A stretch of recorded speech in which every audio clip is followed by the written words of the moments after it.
నమస్తే, welcome to dot news. నేను అనుష. ఎన్నికలకు సమయం దగ్గర పడుతున్న వేళ హిందూపురంలో కూటమికి గట్టి షాక్ తగిలింది.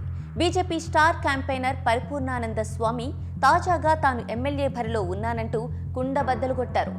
పార్టీ పొత్తులో భాగంగా ఈ హిందూపురం సీటుని విస్మరించడం, అందులో ప్రత్యేకించి నేను పోటీలో ఉన్నానని 6 నెలలుగా ఇక్కడ కృషి చేస్తున్నప్పటికీ కారణాలు కుంటిసాకుల వల్ల ఈ సీటు కేటాయించకపోవడంతో నాకన్నా ఎక్కువగా ఇక్కడున్న ప్రజలు భావించి, లేదు మీరు నిలబడాలి, మీరు మా కోసం వచ్చారు, మేము మిమ్మల్ని మోస్తాము, మీరు మాకు కావాలనేటువంటి వారి యొక్క ఒత్తిడి, వారి యొక్క ప్రతిపాదనకు నేను అంగీకరించాల్సిన పరిస్థితి వచ్చింది. కాబట్టి ఈరోజు స్వతంత్ర అభ్యర్థిగా నేను నామినేషన్ దాఖలు చేయడం జరిగింది.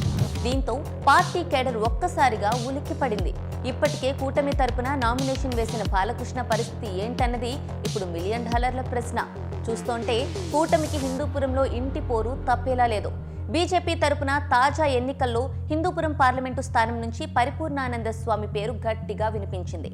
అధిష్టానం కూడా ఇందుకు ఓకే చెప్పడంతో ఆయన నియోజకవర్గంలో ప్రచారం కూడా చేశారు. తాజాగా మారిన రాజకీయ పరిస్థితుల నేపథ్యంలో ఈ స్థానం నుంచి కూటమి నుంచి టీడీపీ అభ్యర్థి బరిలో నిలిచారు. దీనిపై పరిపూర్ణానంద స్వామి అసంతృప్తిని వ్యక్తం చేశారు. నియోజకవర్గ ప్రజలకు తాను ఏం సమాధానం చెప్పాలంటూ హైకమాండ్ను ఆయన ప్రశ్నించారు. తాజా పరిస్థితుల నేపథ్యంలో ఆయన హిందూపురం నుంచి బరిలో నిలుస్తున్నట్లు వెల్లడించారు. దీనిపై కూటమిలో అయోమయం నెలకొంది.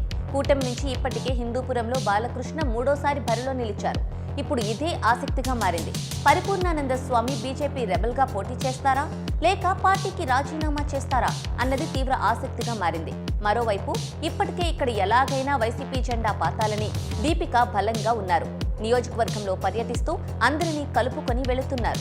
ఇలాంటి సమయంలో పరిపూర్ణానంద స్వామి వేరుకుంపటి పెట్టడం కూటమికి పెద్ద ఎదురుదెబ్బే అని నియోజకవర్గంలో తీవ్రంగా చర్చించుకుంటున్నారు. Please subscribe dot news.